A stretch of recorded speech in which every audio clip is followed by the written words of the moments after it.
Hello, magandang araw po sa inyo lahat. Ayan, nagbabalik na naman po si Nyox Digitech Channel sa inyong harapan para magbigay na naman po ng munting tips or kaalaman. So, may nag-request sa atin na kung paano mag-install ng WhatsApp sa ating laptop. So, alam ko naman na kayang-kaya na to ng iba at alam ko na madali lang to sa mga nakakaalam na. So, ito ay para lang po doon sa mga hindi nakakaalam or mga beginner or hindi pa nakagamit ng WhatsApp, kung paano i-install sa ating laptop or kung paano gamitin sa ating laptop. So, may dalawang pamamaraan na pwedeng gamitin ng WhatsApp natin. So, punta muna tayo dito sa dapat may internet tayo. Punta tayo sa ating Microsoft Edge. So, ito yung gamit ko, Microsoft Edge. Wala tong Chrome, hindi ko pa na-installan. So, unang-unang gagawin nyo, yan, mag-type kayo dito sa taas ng web WhatsApp. Yun, web WhatsApp. So, zoom natin ng konti. So ayan guys, nakaharap na yung ating camera sa ating pinaka laptop para kitang-kita natin. So ita-type niyo yung web WhatsApp. Yan o. Dapat ma-type niyo yung web WhatsApp na yan, then hit enter sa ating laptop. So hintayin niyo lang, dapat maayos yung inyong connection. So makikita niyo to. Ayan o, itong web WhatsApp. So ida-download natin yan. Yan, nakikita niyo yan. Yan ang ating i-install ngayon sa ating dito sa ating harapan ng ating address bar. So pwede nyo yan ganitohin, lagyan ng star sa favorites para sa sunod, yan star para pupunta yan doon sa sunod. Para sa sunod na open nyo, nandiyan na yan sa ating star. So hindi na kayo magta-type ng ating web WhatsApp sa mga address bar. So, nandun na yan sa ating favorite. Makikita nyo. So, i-open natin ngayong web WhatsApp na yan. Papakita ko sa inyo kung paano i-connect sa ating cellphone. Alright. Click natin tong web WhatsApp na to. Yan. So, makikita nyo. Naglo-loading lang. Saglit lang. At medyo mabagal ang ating connection. So, kapag na-open na yan, ilalog out muna natin isang ating WhatsApp. Dalawang WhatsApp natin nakalagin dyan. Nag-login tayo ng isang araw. Yan. Refresh lang. So, yan makikita nyo. Yan ang WhatsApp na yan. Ito. So, nakita nyo may logo ng laptop and WhatsApp. So, makikita nyo dito sa bandang kanan natin, meron tayo ditong barcode. So, kukuhain nyo yung cellphone nyo. Yan. Meron tayo dito na WhatsApp. Punta kayo sa WhatsApp. Itong gamit ko ay WhatsApp Business. So, ginagamit ko to sa aking negosyo sa Oman dati. Yan. So, open nyo yung WhatsApp na yan. Dito sa mga message na to, makikita nyo yan. So, kapag nandyan na kayo sa ating WhatsApp na yan, makikita nyo doon may tatlong dot. Ayun no, yung tatlong dot sa taas. I-tap nyo lang yan. So, makikita nyo may mga lalabas dyan. Advertise, business tools, new broadcast, communities, labels, link, devices, started, messages, and settings. So, pupunta lang tayo dito sa ating link device. Click natin yan, tap ulit. So, makikita nyo, nakalagay 0 to 4 device link. So, pwede tayong mag-link dyan ng hanggang 4 na device. Makikita nyo. Pwede tayong makalink dyan. So, yan, makikita nyo mga kapatid. Link a device. So, ibig sabihin ng link a device, ililink nyo siya doon sa ating laptop sa pamamagitan ng barcode. So, itap nyo lang yung link a device. So, makikita nyo, may lalabas na box dyan. At nagsesearch siya ng barcode pag tinutok nyo doon sa barcode natin. So, hintay lang saglit. So, lagyan natin ng Nyox Digitech Channel. Ang pangalan. Okay, save. Ayun, nakalink na. Makikita nyo, nag-open na siya. So, makikita nyo yung mga messages dito. Kung ano yung nasa ating cellphone. Ayan, makikita nyo. Kung ano yung mga nasa cellphone natin at nasa ating laptop at cellphone, magkaparehas yan. And pwede na kayo ngayon mag-download dito na mga gusto nyo i-download. So, sample tayo. Dito tayo kay Mrs. na ay, wala pa palang message dito. So, maglagay na lang ako dito ng isang picture. Try natin. Mag-send ng picture.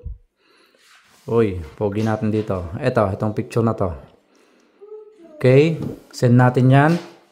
So, kapag nag-send tayo niyan sa sarili natin o sa ibang tao, lalabas yun dyan sa ating WhatsApp, sa ating Yan, sa ating laptop. So makikita nyo, lumabas na doon and nandun din yan sa ating cellphone. So pwede nyo ngayong i-download yan, itap nyo lang dito sa picture. And makikita nyo dito, may arrow down. So yun po yung download. Yan, click nyo yan at magda-download na po yan. Yun, makikita nyo, nagda-download sa taas. And open file. So yun, nandun na yan sa inyong laptop. And pwede nyo nang ilagay sa USB nyo or pwede nyo nang ipaprint kung gusto nyo ipaprint yung picture. So ganun lang guys, so napakadali. Yan. Yun po yung unang gagawin nyo kung gusto nyong makakonect sa WhatsApp gamit ang phone and laptop. So yun, makikita nyo. Nandiyan na tayo ngayon sa picture. And parehas na parehas. So okay, tapos na tayo dyan. And magla-log out ngayon tayo. Pwede nyo ding i-log out dyan para hindi magagamit ng iba. Punta lang kayo ulit sa tatlong tuldok na yon. So makikita nyo sa ilalim, meron dyang log out. Log out natin. Ayun, log out. Pag naka-log out na yan, syempre, naka-log in pa rin yan sa ating cellphone. Hanggang din natin nalog out sa ating cellphone. Pero doon sa laptop, nawala na. Yan na, bumalik na sa barcode. So ganun lang, tatapat nyo lang ang barcode doon, ililink nyo lang. And makaka-connect na kayo. So ito po yung unang gagawin nyo kung gusto nyo makakonect. Dapat punta kayo sa web WhatsApp. So ito naman yung sunod.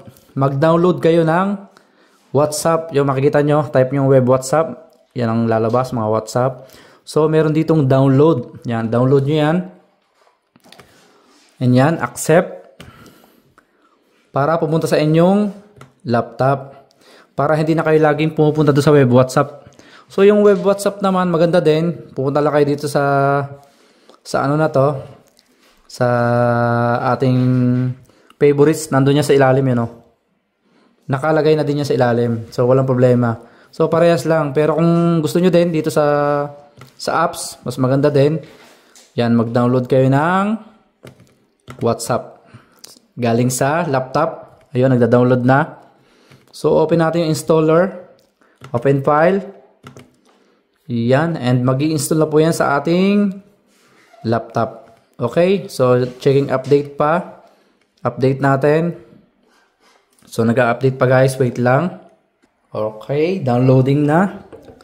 15%, 34%, malapit na. So guys, ganun lang ang pagko-connect ng ating WhatsApp galing pang sa ating cellphone papuntang computer or sa ating desktop. So hindi po lahat ng apps ay na-i-install sa ating laptop galing sa cellphone. So, sa sunod na video gagawin natin yon. May nagre-request din sa atin kung paano naman mag-install ng ng mga iba't ibang klaseng apps or mga games sa ating laptop. Kung ano yung nasa Play Store natin, kung anong nasa Play Store, gusto niyang ma-install sa laptop, kumbaga, ganun gusto niya. So, gagawin din natin ng video yan. So, yan, nandito na tayo sa ating apps. Tapos na. Get started na tayo. And may barcode ulit dyan. Yan, pag open nyo yung apps na yan, magkakaroon ng barcode dyan. Iba-barcode nyo ulit. So, saglit lang para matapos na yung ating tutorials. Punta ulit kayo dun sa WhatsApp nyo. And yung tatlong dot ulit. Yung tuldok na yon. Punta ulit kayo dun sa link devices. O, tap nyo ulit yon. And maghahanap ulit yan ng link. So, link device. Yan. Tutok nyo lang ganyan. Ayun. So, magkoconnect na yan. Downloading recent messages. And 1, 2, 3 na lang A. Yun lang ilagay natin. Okay. Nandiyan na tayo. So, yan. Kung ano ulit yung nasa ating cellphone, ganun din po sa ating laptop. Yun. Na-install na natin sa ating application na po ang gamit natin dyan. Hindi po kamukha nito kanina. Ng WhatsApp web. Ito, yan. Itong WhatsApp web. Ito po ay sa address bar. Sa taas ng ating mga browser. Yun, makikita nyo dyan. So, magbabarcode dyan. Pwede din po dyan, pero pwede din dito. So, dalawang option na pwede nyo gawin. Yan, makikita nyo mga messages nandyan.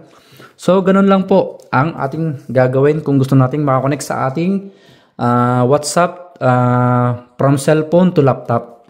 Okay, sana nasundan nyo yung video natin ito. And sa nag-request po ng video natin ito, yan, sana magustuhan yung video na ni-request mo at na-upload ko. Sana mapanood mo itong video na to. And maraming salamat sa mga nanonood po. Sana ay nasundan nyo yung video natin ito. And sa susunod na video po natin, i-upload ko naman yung isa kung paano naman mag-install ng Play Store sa ating sa ating laptop. Request din nyo sa atin. So ayun, nagpapaalam na po ako sa inyo. Maraming salamat sa mga nanood at sa mga nandyan, sa mga bawat team na nagsusupport sa mga video na ina-upload ko at sa mga hindi nakakalimot. Yan, iniimbitahan ko po kayo sa aking grand live stream birthday celebration natin sa September 19, pero gaganapin ko yan siguro September 21. So sana makadala ko yung lahat, and maraming salamat sa inyo lahat. And sa lahat po ng mga sumusuport ulit, once again, thank you very much, and bye-bye. God bless you all.